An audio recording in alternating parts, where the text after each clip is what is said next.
y'all gotta start? Why is the squat rack loaded? This ain't no ghost. Y'all just being messy in here. What is? Wait a second. What does that say? Oh, hell no. Nah. No, hell no. Hell no. Hell no. And this sucks. Inflation's up. Crime is up. Oh, the gym is freaking haunted.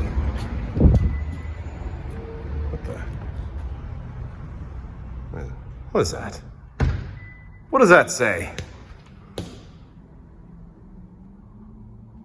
Well, guess there ain't no getting around it then. Time to go to work.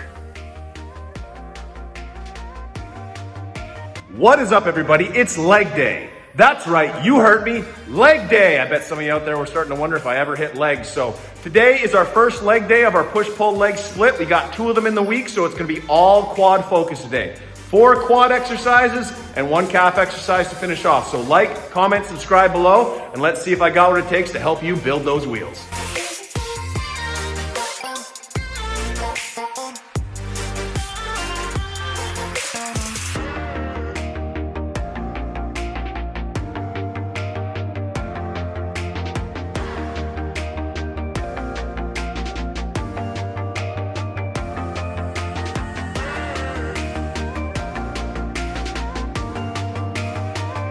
All right, so even though today is a quad focused leg day, it's still good to have these on hand and warm up your glutes. These bands are highly underrated. I'm not gonna act like they're gonna give you the biggest or strongest butt in the world, but they'll do more for your glutes than almost anybody will give them credit for. So do your glute warm up no matter what you're doing. It's gonna take your leg work to the next level.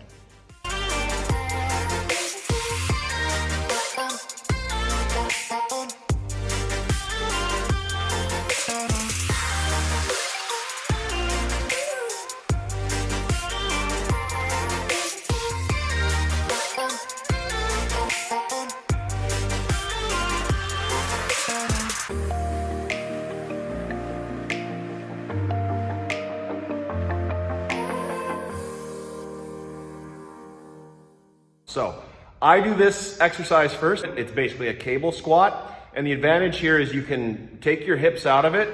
You're really extending the knee against the opposing force. So it just makes it more quad focused. You could think of this as a poor man's hack squat. Obviously a hack squat, you're gonna be able to subject yourself to way more weight, way more intensity.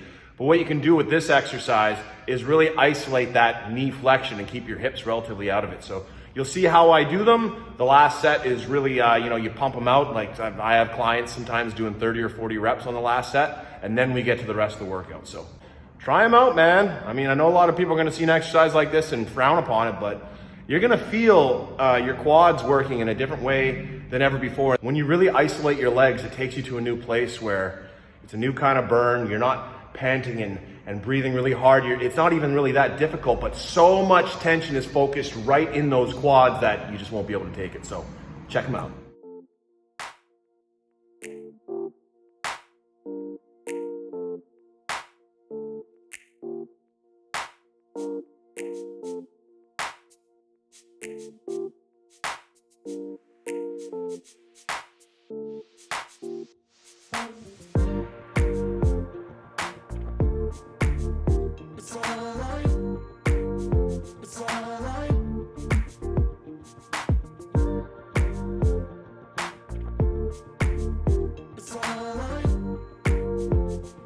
All right, so here on this box behind me, we're doing step-ups. Now, step-ups is not only a super underrated exercise, but it's one of the most often wrongly performed exercises in the gym. Very rarely will you see me refer to the way somebody's doing an exercise as wrong. I'm gonna show you the common mistake that people make doing this exercise. Usually when they're trying to use too much weight, well, let me show you.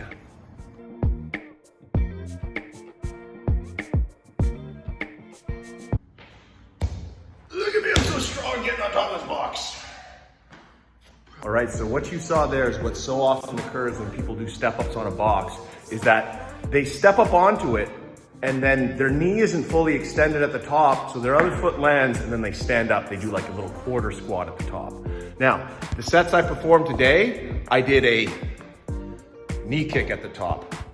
That is a more athletic way to do these, as well as I think, as long as you have the balance and the ability to do it, perhaps the better way. If I'm coming up on a box and I'm trying to drive this knee up, this side is really forced to extend through to really drive that knee. I can't, doing this myself, guys, doing the best impression I can, but you really drive through on this side, which is the foot that's gonna be on top of the box.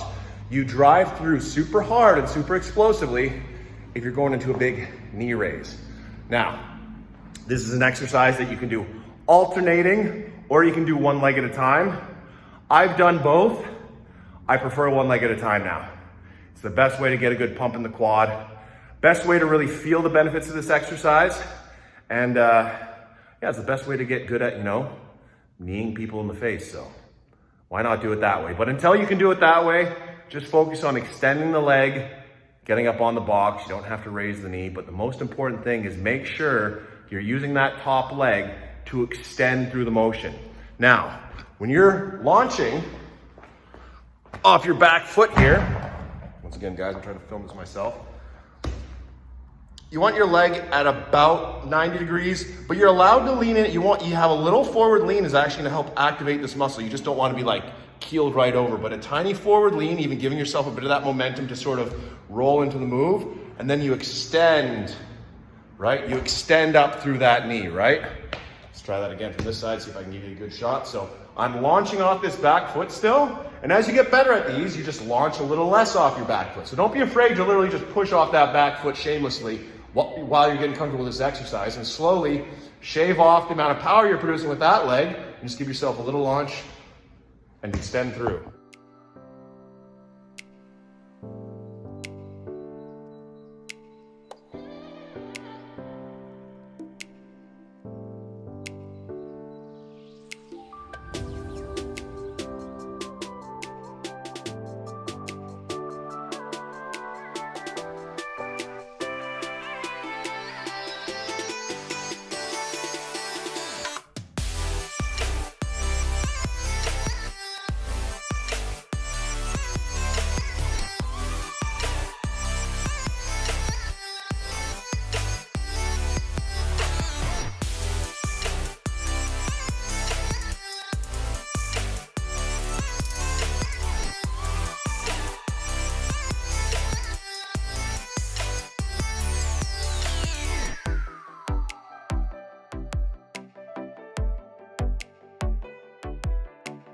Front squats.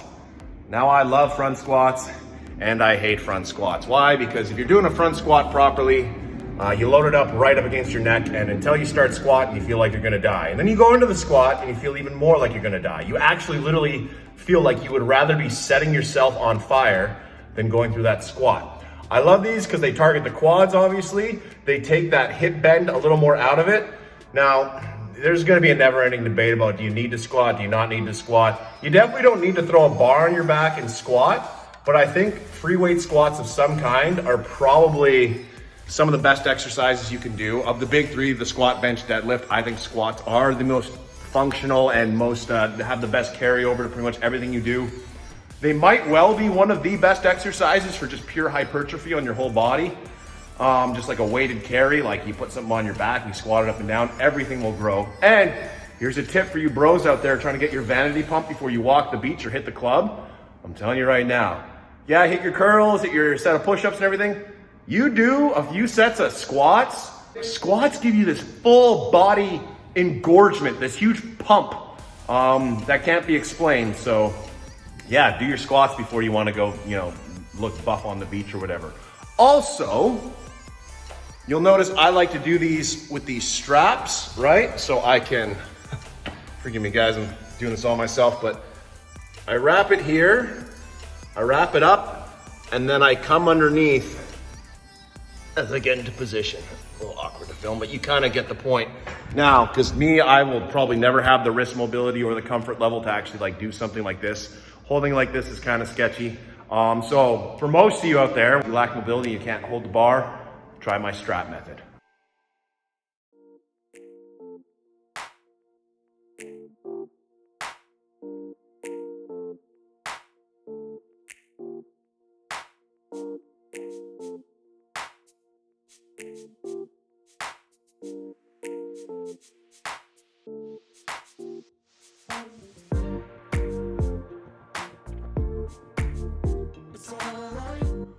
All right, after a little bit of this and that, we're just gonna do 1 to 2 sets of walking lunges, depending on the day. Sometimes I'll do them right after my last set of heavy front squats, or sometimes I'll take a break and knock out 2 or 3 sets.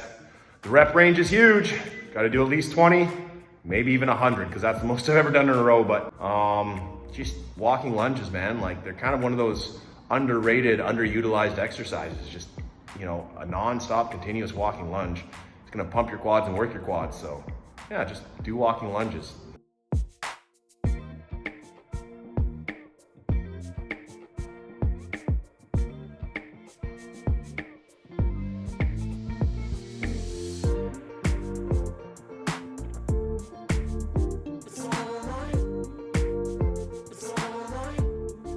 With putting the dumbbells on my knees and just doing a calf raise off the floor, is you really have control over your foot placement.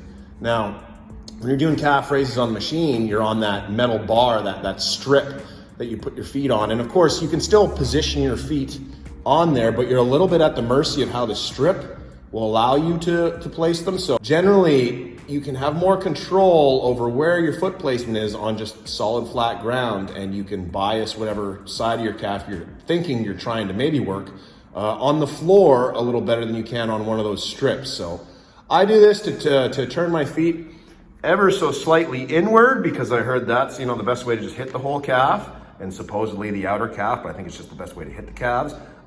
Who really knows, but I'll tell you, give these a try, throw these in your routine.